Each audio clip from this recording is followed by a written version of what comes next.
오늘 우리에게 주시는 하나님 아버지의 말씀은 누가복음 9장 37절에서 43절 말씀입니다. 누가복음 9장 37절에서 43절 말씀을 봉독해 드리겠습니다. 이튿날 산에서 내려오시니 큰 무리가 맞을세 무리 중에 한 사람이 소리질러 이르되 선생님 청컨대 내 아들을 돌을 보아 주옵소서. 이는 내 외아들이니이다. 귀신이 그를 잡아 갑자기 부르짖게 하고 경련을 일으켜 거품을 흘리게 하며 몹시 상하게 하고야 겨우 떠나가나이다. 당신의 제자들에게 내쫓아 주기를 구하였으나 그들이 능히 못하더이다. 예수께서 대답하여 이르시되 믿음이 없고 패역한 세대여, 내가 얼마나 너희와 함께 있으며 너희에게 참으리요. 내 아들을 이리로 데리고 오라 하시니 올 때에 귀신이 그를 거꾸러뜨리고 심한 경련을 일으키게 하는지라. 예수께서 더러운 귀신을 꾸짖으시고 아이를 낳게 하사 그 아버지에게 도로 주시니 사람들이 다 하나님의 위엄에 놀라니라. 여기까지 하도록 하겠습니다. 오늘 우리가 또 계속해서 아침 기도회 때마다 누가복음 말씀을 나누고 있습니다. 오늘은 누가복음 9장 37절에서 43절 초반까지 보도록 하겠습니다. 37절 보시면 이튿날 산에서 내려오시니 이렇게 되어 있어요. 그러니까 우리가 지난주에 보셨던 변화산 사건이죠. 변화산 사건을 통해서 이제 그 사건이 있었고 제자들은 거기서 어떻게 했어요? 우리들은 여기 머물고 싶습니다. 우리가 주를 위해서 엘리야를 위해서 모세를 위해서 초막셋을 지켰습니다. 제자들은 머물길 원했지만 이제 주님은 내려가길 원하셨죠. 그러니까 우리가 때로는 우리의 어떤 요청이나 또 우리의 원함하고 주님의 또 말씀하고 또 부딪힐 때가 있어요. 그럴 때 우리가 기억해야 될 것은 뭐예요? 끊임없이 주의 말씀 앞에 내가 순종하는 것이죠. 지금 봤을 때는 이게 더 맞는 것 같고 또 이렇게 하는 것이 더 내가 볼 때는 더 합리적이고 그런 거 할지라도 주님께서 가자 하시면 가고 멈추자 하면 멈추고 이런 것이죠. 그러니까 주님께서 이제 내려오시니 큰 무리가 맞을세 거기 보면 무리 중에 한 사람이 소리를 질러 이르되 선생님 청컨대 내 아들을 돌보아 주옵소서. 이는 내 외아들이니이다. 그러니까 내려가자고 하실 때는 분명히 다 이유가 있어요. 여기서 한 사람이 기다리고 있는데 한 아버지죠. 이 병든 아이를 갖는 뭔가 문제가 있는 아이, 지금 그 아이의 아버지인 거죠. 아버지가 이제 소리를 지릅니다. 왜요? 간절함이 있어요. 우리가 이 다음에서 보면 알겠지만 어떻게 했어요? 제자들에게 이 자기 아들이 이렇게 아픈데 또 이렇게 어려움을 당하는데 고쳐주기를 바라고 왔지만 어떻게 해요? 고치지 못했잖아요. 근데 그 자리를 떠날 수가 없는 거죠. 왜요? 자기 하나밖에 없는 이 아들의 이 치유, 회복, 이게 아버지에게는 어떤 다른 것보다 중요하지 않다는 것이죠. 이걸로 해서 지금 그는 이게 지금 이튿날이라고 했지만 3일이 됐든 4일이 됐든 거길 떠날 수가 없었을 겁니다. 그는 이 제자들이 예수님의 그 능력을 받아서 주의 능력을 받아서 우리가 9장 1절서부터 이렇게 쭉 보시면 주님께서 파송하고 그들이 나가서 하나님 나라의 복음을 전하고 또 병자를 고치고 이러한 일들이 있었고 또 그들이 갔다 와서 보고를 하잖아요. 우리가 갔더니 이러한 능력을 나타냈습니다. 이러한 기적이 나타났습니다. 그럴 때 이제 그들은 우쭐했을 거예요.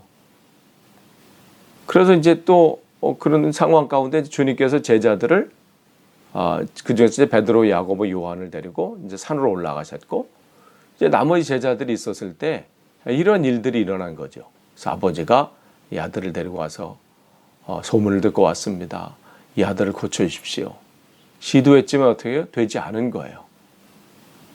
그러한 상황 가운데 있었어요.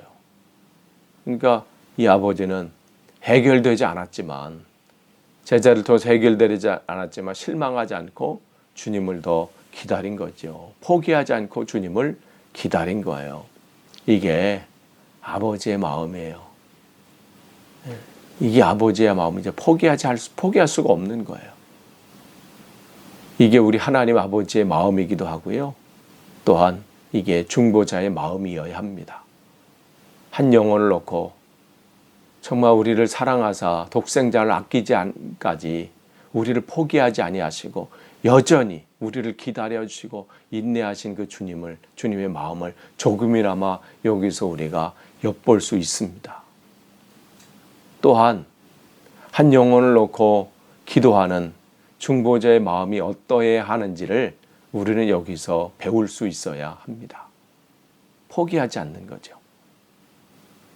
한 번 했다고 해서 안 됐다고 해서 이제까지 했으면 됐어. 나는 그냥 이 정도까지 했으면 됐지라고 하는 것이 아니라 더 이 영혼을 위해서 더 주님 앞에 나아가는 것이죠. 이렇게도 안 되고 저렇게도 안 됐을 때도 더 주님 앞에 주님만을 바라보고 주님만을 기대하면서 나아가는, 바로 그것을 우리는 볼 수 있습니다. 우리가 더 어떻게 기도해야 되는지, 어떻게 이 영혼을 놓고 해야 되는지를 여기서 보여주시죠. 이 아버지는 포기할 수가 없어요. 왜? 하나밖에 없는 외아들이기 때문에. 그 마음을 가지고 지금 주님을 기다리고 있습니다. 근데 이제 39절 보니까 이제 주님을 기다리자마자 그냥 내 아들의 어떤 상황을 쭉 보고하고 있는 거예요. 네. 사실 사랑하는 아들이지만 어떻게 해요? 지금 귀신이 그를 잡아 갑자기 부르짖게 하고 경련을 일으켜 거품을 흘리게 하며 몹시 상하게 하고야 겨우 떠나가나이다. 자기 아들의 상황을 하나도 빠짐없이 얘기하고 있어요. 부끄러운 걸 수 있어요. 남들한테 얘기하면 부끄러운 걸 수도 있고 쉬쉬 이렇게 하면서 말할 수도 있죠. 근데 지금 아버지는 그보다 더 중요한 것은 뭐예요? 이 아이가 나아야 된다는 거예요. 치유되어야 된다는 거예요. 그러니 어떻게 해요? 그것을 이야기하는 겁니다. 주님, 우리 아이가 이 상황입니다. 고쳐주십시오. 우리가 주님 앞에 여러분이 간구하고 기도하실 때 우리의 모든 것을 그대로 주님은 주님 앞에 아뢰기를 원합니다. 우리가 숨길 게 뭐가 있나요?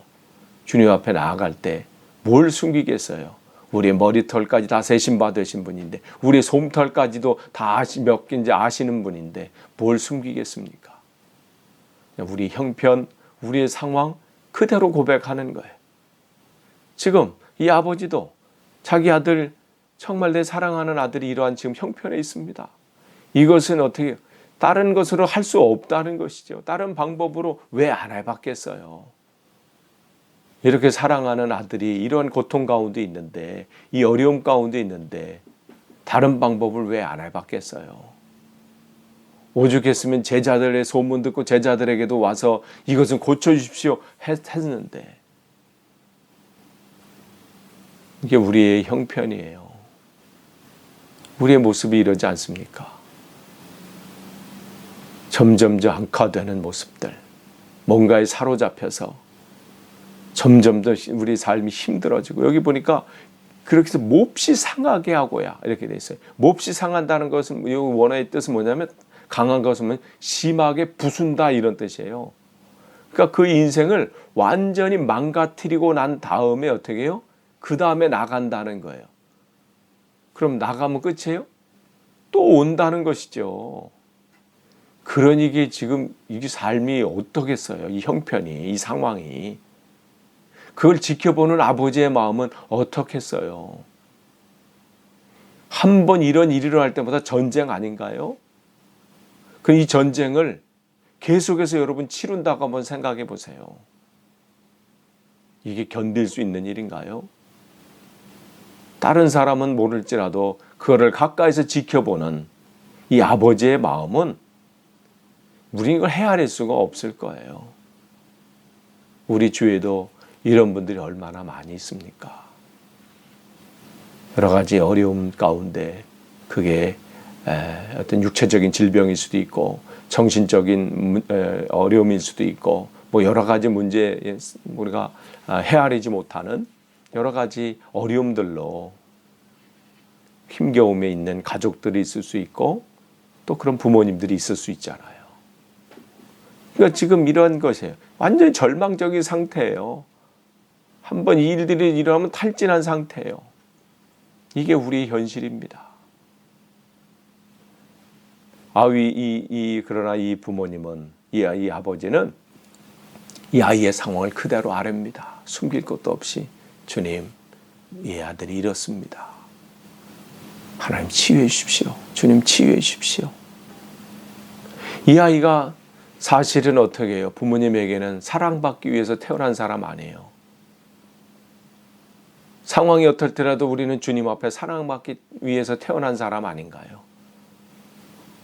그런데 원치 않은 것 때문에 차별을 당하고 놀림을 당하고 손가락질을 당하고 부당한 대우를 받고 이럴 때 어떻게 하겠어요?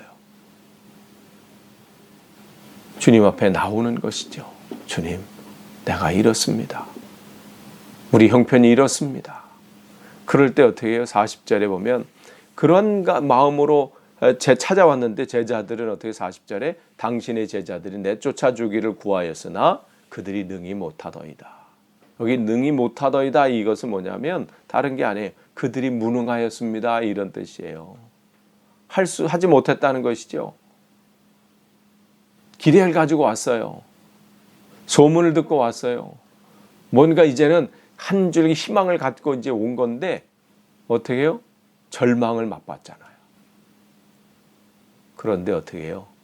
그는 주님 앞에 이 응답을 받기 전까지는 절망을 미뤄둔 거예요. 이게 우리에게 중요합니다. 여러분이 신앙생활 하다 보면 사람들 관계 속에서 또 뭐 여러 가지 상황 속에서 여러분 실망을 느낄 수도 있고요. 절망감을 느낄 수도 있어요. 그러나 우리는 어떻게 해요? 그럴 때일수록 더 주님 앞에 나아가는 거예요. 주님을 바라보는 겁니다. 주님 앞에 아뢰는 거예요. 근데 끊임없이 우리는 그 단계 전에서 넘어질 때가 많아요.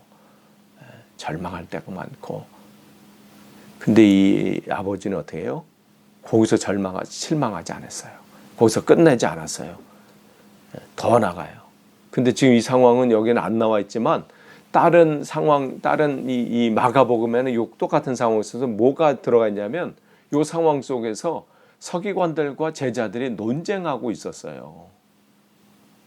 그러니까 이 치유에 관한 문제였든지 뭔지 모르지만 계속해서 논쟁을 하고 있어요. 뭐가 옳으냐 마느냐 이렇게 하는 것이 좋으냐 아니냐 계속.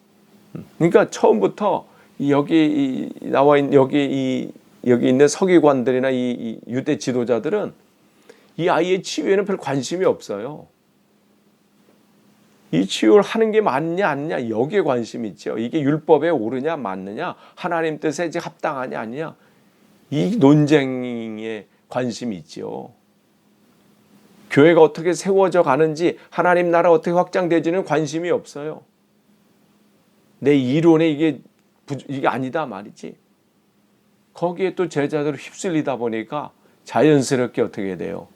모든 시간과 에너지를 그 논쟁하고 그거에 또 방어하고 거기에 쓰다 보니까 자연적으로 무슨 일이 일어나요? 이 아버지와 아들은 소외돼 버리는 거예요. 정작 돌봐야 되고 예수님이 오실 때까지 위로해야 되고 돌봐야 되고 함께 그 자리에 있어야 될 그 제자들은 엉뚱한 곳에 지금 신경을 쓸 수밖에 없는 상황이 되는 것이죠. 이 말씀을 묵상하면서 이 시대의 교회는 어떠한가? 아니 뭐 이 시대의 교회까지 아니라 저는 어떠한가 한번 되돌아봤습니다. 내가 엉뚱한 것에 시간과 에너지를 사용해서 정작 돌봐야 되고 정작 내 시간을 써야 될 곳을 소홀히 하고 있는 것은 아닌지 그것을 한번 점검해보는 시간이 되었습니다. 지금 상황이 그런 거예요. 엉뚱한 곳에 관심이 바뀌어버린 거예요. 제자들의 관심이 바뀌어버린 거죠. 그러니까 41절에 예수께서 대답하여 이르시되 믿음이 없고 패역한 세대여 내가 얼마나 너희와 함께 있으며 너희에게 참으리요 내 아들을 이리로 데리고 오라 하시니.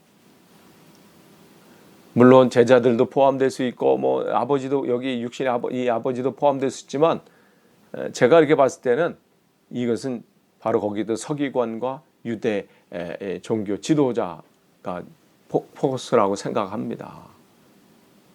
그 당시에 말씀 주님께서 얼마나 많은 기적과 능력을 베풀어 주셨어요. 그들이 또 그걸 봤잖아요. 직접 와서 보기도 하고 소문으로 듣기도 하고. 이쯤 되면 예수님이 어떠한 분인지를 깨닫고 믿음의 씨앗이 싹틀 만도 한데 조금 뿌리를 내릴 만도 한데 여전히 어떻게 해요? 여전히 강팍합니다. 여전히 거부합니다. 여전히 거기에 대항합니다. 그러면서 어떻게 해요? 계속해서 다른 이적을 보여달라는 것이죠. 그게 보고 싶어서 믿고 싶어서 보여달라는 거예요? 방해하는 것이죠. 깐죽거리는 것이죠. 바로 그런 상황이에요. 주님께서 얼마나 지금 안타까운 거예요. 복음을 전해도 여전히 귀를 닫고 말씀을 전해도 그 강팍한 심령에는 마음의 문을 열지 않고 오히려 거부하고 거부하고 대적하고 뭐 이러한 상황이 있는 거예요. 그러고 보면 기적을 본다고 해서 다 믿는 것은 아닌 것 같아요. 기적을 보면 나는 믿겠어요. 하나님이 계신 것을 보여주면. 그게 보여준다고 되는 게 아니죠. 만약에 보여준 걸로 됐다면 지금 이 사람들이 그러겠어요? 그러니까 주님께서 막 화가 나시는 거예요. 믿음이 없고 패역한 세대예요. 봐도 믿지 않고 들려줘도 듣지 않고 그러면서 어떻게 다시 한번 그 소외됐던 관심 밖에 있던 그 사람 그를 이리 오라 데리고 오라. 그러면서 42절에 올 때에 그랬어요. 그 아들이 올 때 예수님과 눈이 마주친 거죠. 예수님이 눈이 마주치고 그 이 주님 안에 다가올 때 무슨 일이 일어나요? 귀신이 그를 거꾸러뜨리고 심한 경련을 일으키게 하는지라. 이게 주님의 능력이 나타나는 순간입니다. 그동안 어떻게 그를 올가매고 있던 그를 사로잡고 있던 그 귀신이 이 앞에서 반응하는 거예요. 사단은 우리가 예수님을 바라보는 것을 그냥 내버려 두지 않습니다. 방해합니다. 이걸 우리가 알아야 돼요. 그럴지라도 어떻게 돼요? 바라보시길 원합니다. 우리가 바라봐야죠. 우리가 하나님 앞에 더 나아가려고 할 때 그렇지 않나요? 말씀을 좀 읽어볼까? 말씀 읽어야지. 성경을 좀 읽어야지. 쉽게 읽어지던가요? 내 눈을 다른 것을 빼앗아 페이스북이든지 카톡이든지 아니 다른 거든지 하여간 내 공연 빠져서 잠깐만 봐야지 하던 게 어떻게 해요? 30분 1시간 시간이 그냥 벌써 이렇게 갔어? 우리의 시선을 빼앗습니다. 내가 뭔가 좀 더 해보려고 해도 빼앗지요. 분주함으로 우리의 시간을 빼앗아요. 이거 다 한 다음에 해야지. 그 일의 끝이 있던가요? 없잖아요. 근데 우리는 계속해서 속아요. 넘어지고 여기 보면 너무 거꾸러뜨리고 경련 일으키게 하고 우리가 주님 앞에 나아가면 나아갈수록 방해 요소가 있다는 것을 우리가 기억해야 돼요. 이거 알고 있는 것과 모르는 건 굉장히 다릅니다. 알고 나갈 때 문제가 생기면 어떻게? 주님 이겨내길 원합니다. 주님 사단이 또 방해하네요. 주님만 내가 더 바라봅니다. 결단하면서 가는 거예요. 이런 것뿐만 그런가요? 마가복음 13장 22절에 이하에 보면 마지막 때가 되면 어떻게 해요? 거짓 그리스도와 거짓 선지자들이 어떻게 해요? 이적과 기사를 행하여 할 수만 있으면 어떻게 해요? 믿는 자들을 미혹하게 한다 그랬어요. 그냥 다른 세상 그것뿐만 아니라 사단도 어떻게 해요? 그럴듯한 것으로 어떻게 해요? 우리의 생각과 마음을 미혹한다, 빼앗는다. 그러니까 우리가 말씀도 분별해야 돼요. 그러니까 우리가 주님 앞에 나갈 때 정말 분별하면서 그렇게 나갈 때 어떻게 해요? 예수께서 어떻게 해요? 사단은 끝까지 우리를 사로잡지 못합니다. 나를 어떻게 하는 것처럼 보이죠? 하는 것처럼 하는 것. 그러나 어떻게 해요? 예수께서 더러운 귀신을 꾸짖으시니 아이를 낫게 하시라. 우리가 온전히 주님 앞에 바라보고 나아가면 하나님께서 우리를 회복시키시고 온전히 치유하십니다. 낫게 하사 그랬어요. 그래서 히브리서 12장 2절에는 믿음의 주여 또 온전케 하시는 주를 바라보자 이렇게 했어요. 다른 걸 바라보는 게 아니에요. 믿음의 주에 온전케 하시는 주를 바라보자. 거기에 회복이 있습니다. 거기에 치유가 있어요. 그러면서 그 아버지에게 도로 주시니 이 온전히 이 아버지와 아들의 관계를 회복시켜 주시죠. 그 가정 속에 있었던 그 안타까운 상황, 누구가 어떻게 이해할 수 없는 그 고통, 그 고통을 해결해 주시고 회복시켜 주시는 거예요. 분열된 것으로부터 회복, 나눔으로부터 회복, 완전히 회복시켜 주시죠. 이게 우리 주님의 우리를 향한, 우리 가정을 향한 주님의 모습이고 주님께서 원하시는 거예요. 그러니까 43절의 끝을 이렇게 말합니다. 사람들이 다 하나님의 위엄에 놀라니라. 이러한 능력을 본 적이 없거든요. 그런데 여러분, 놀라는 것으로 끝나서는 안 돼요.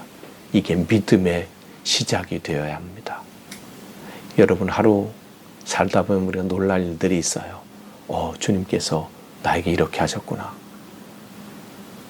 그러면 우리는 그 안에서 갈 수 있어요. 믿음을 가지고 더 나아갈 수 있죠. 근데 놀라는 소식을 듣잖아요.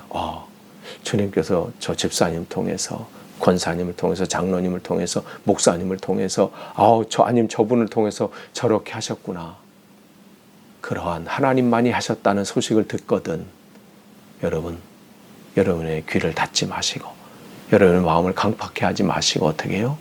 주님, 나에게도 믿음의 씨앗이 떨어져서 뿌리 내리고 열매 맺게 없어서 놀라는 것으로 끝나지 않고 저게 믿음의 시작 한 걸음이 되게 없어서 그러한 오늘 하루 되시기를 간절히 축원합니다. 기도하겠습니다. 하나님 감사합니다. 오늘도 우리에게 귀한 생명을 주시고 또 하나님 말씀 앞에 서게 하시니 감사합니다. 하나님 언제나 주님만을 바라보길 원합니다. 어떠한 사단의 공격 앞에서도 흔들리지 않고 실망하지 않고 절망하지 않고 주님만을 바라보며 승리하게 하옵소서. 감사드리며 예수님의 이름으로 기도하옵나이다. 아멘.